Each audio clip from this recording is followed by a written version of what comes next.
3 ಬಾರಿ ಗ್ರಾಮಿ ಪ್ರಶಸ್ತಿ ಗೆದ್ದಿರುವ ಸಂಗೀತ ನಿರ್ದೇಶಕ ರಿಕಿ ಕೇಜ್ ಹೊಸ ಇತಿಹಾಸ ಸೃಷ್ಟಿಸಿದ್ದಾರೆ. ರಾಷ್ಟ್ರಗೀತೆ ಜನಗಣ ಮನಕ್ಕೆ ಹೊಸ ಬಗೆಯ ಟೂನ್ ಟಚ್ ಕೊಟ್ಟಿದ್ದಾರೆ. ರಿಕಿ ಕೇಜ್ ನಿರ್ದೇಶನದ ವಿಭಿನ್ನ ಬಗೆಯ ರಾಷ್ಟ್ರಗೀತೆ ನಿನ್ನೆ ಬಿಡುಗಡೆಯಾಗಿದೆ. ನಮ್ಮ ದೇಶವನ್ನ ಆಡಿದ ಬ್ರಿಟಿಷ್ ನೆಲದಲ್ಲಿಯೇ ಅಂದರೆ ಲಂಡನ್ ಅಬೆ ರೋಡ್ ಸ್ಟುಡಿಯೋಸ್ನಲ್ಲಿ ರಾಷ್ಟ್ರಗೀತೆಯನ್ನ ರೆಕಾರ್ಡ್ ಮಾಡಿದ್ದು ವಿಶೇಷ. ಕೇವಲ 3 ಗಂಟೆ ಅವಧಿಯಲ್ಲಿ 100 ಮಂದಿ ಮ್ಯೂಸಿಷಿಯನ್ಸ್ ಸಹಯೋಗದಲ್ಲಿ ಜನಗಣ ಮನ ಸಿದ್ಧವಾಗಿದೆ.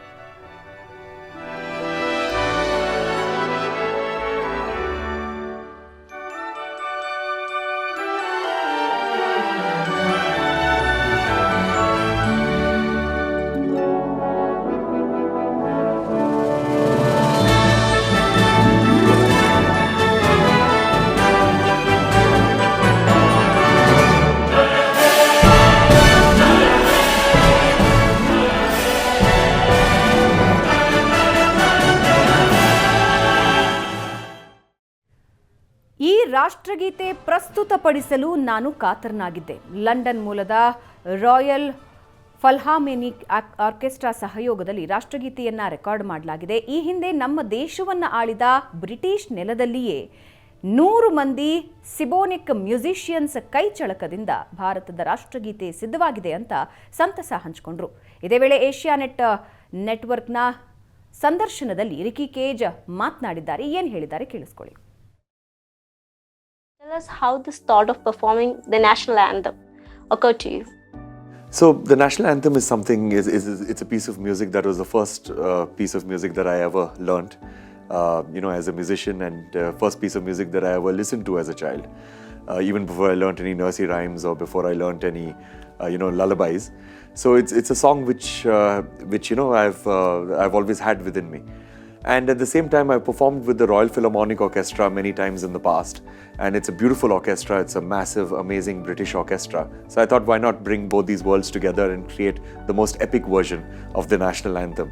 So I approached the Royal Philharmonic Orchestra. They were very glad to record. So it took about 3 months of preparation. We came up with the entire structure of what the song is going to sound like. And then I went to London at Abbey Road Studios, which is their most legendary studios, and I recorded with the Royal Philharmonic Orchestra. So it's the largest orchestra to have ever recorded the Indian national anthem. Okay, so how was that experience for you, recording with them? The experience was, of course, fantastic because standing in that room, conducting the orchestra, listening to 100 musicians play the Indian national anthem, it was absolutely mind-blowing. And of course, there was an added advantage also that, the British have ruled us for 200 years and getting an Indian composer to actually lead them and conduct them to perform the Indian national anthem, that was quite amazing. Okay, so you have been working with Stuart Copeland and you both won a Grammy. Both blend so well. So how does that experience? So Stuart Copeland is an absolute legend. He has won 7 Grammy Awards. 75 million copies of his albums have been sold. He's made 50 Hollywood movie soundtracks. He's considered to be the greatest drummer in the history of music. So I grew up, with posters of him on my wall. I was a huge fan of his, and I grew up listening to his music. So during the pandemic, in 2020, I was starting to make a new album, and I wanted to collaborate with somebody really amazing. So I thought, why not check with Stuart Copeland and see whether he would be interested. So I got in touch with him, and I thought, what's the worst that will happen? He'll just say no. But then in about 3 to 4 weeks, he got back and he said that he loved the music and he said he would love to collaborate with me. And then we created this album together, and that's how Divine Tides happened. You said you worked with the Royal Philharmonic Orchestra. So did you suggest that idea of the national anthem to them, or did they approach you? No, it was me. Okay. So I wanted to do an epic version of the national anthem, as I mentioned, and the Royal Philharmonic Orchestra is my favorite orchestra in the world. I've collaborated with them multiple times in the past, but I've also collaborated with other orchestras too, many times. But the Royal Philharmonic Orchestra is an orchestra that I keep coming back to because they are amazing. They're very, very professional. They performed on some of the biggest movie soundtracks. They performed with some of the greatest conductors, greatest composers. So they are an amazing orchestra, and I thought that they would be the best people to actually bring this national anthem alive through this major, big, epic rendition.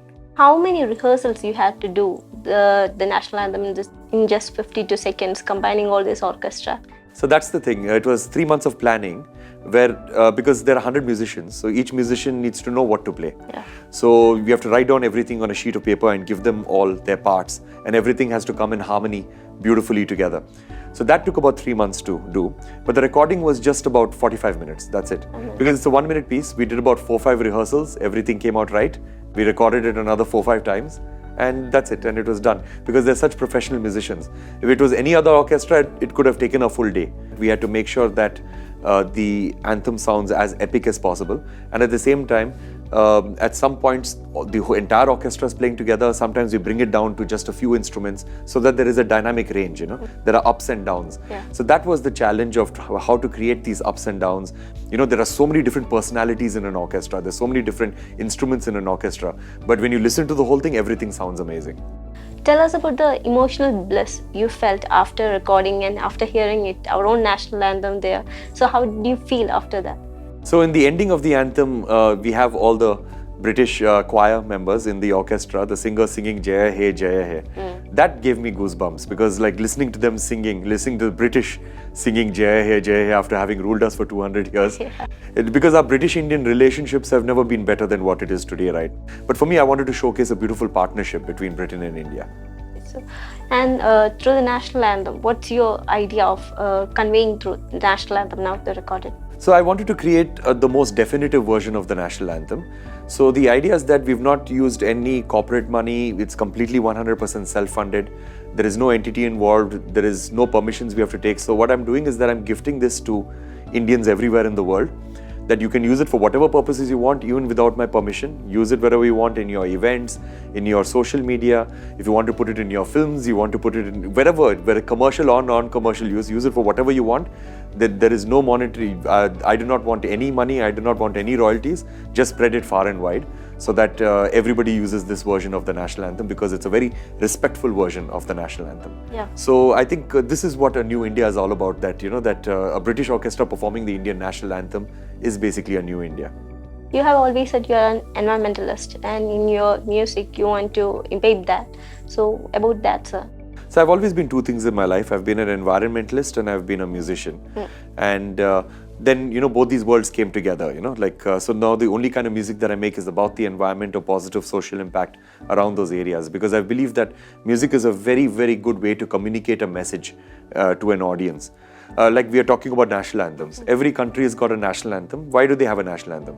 Because music brings the country together. Like the minute you listen to the first few notes of the national anthem, it does not matter who you are, which geographic location you come from in India, or you're living abroad also as an Indian.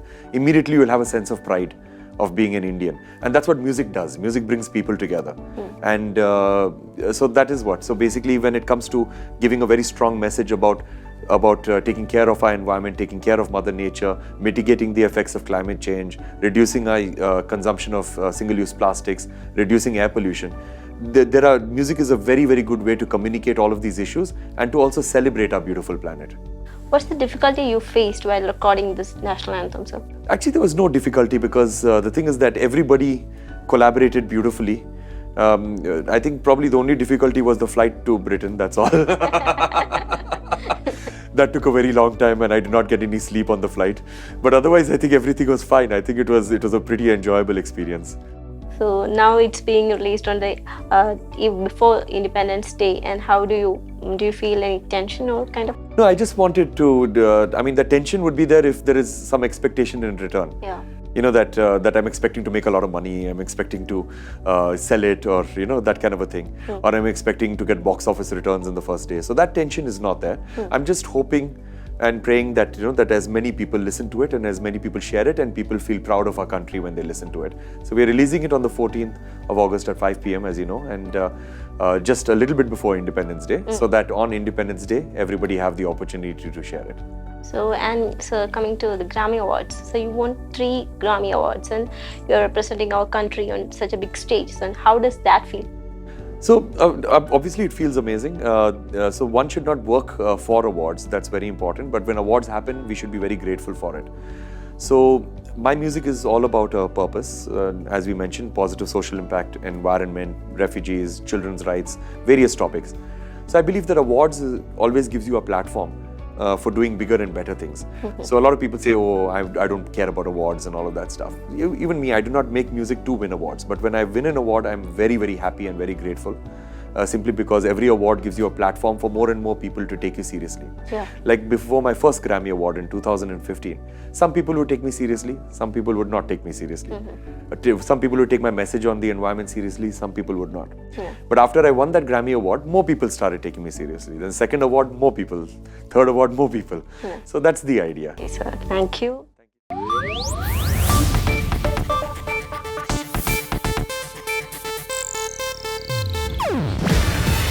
ಇದು Asianet news network ಪ್ರಸ್ತುತಿ. ನೀವು ನೋಡ್ತಿದ್ದೀರಾ Asianet ಸುವರ್ಣ news.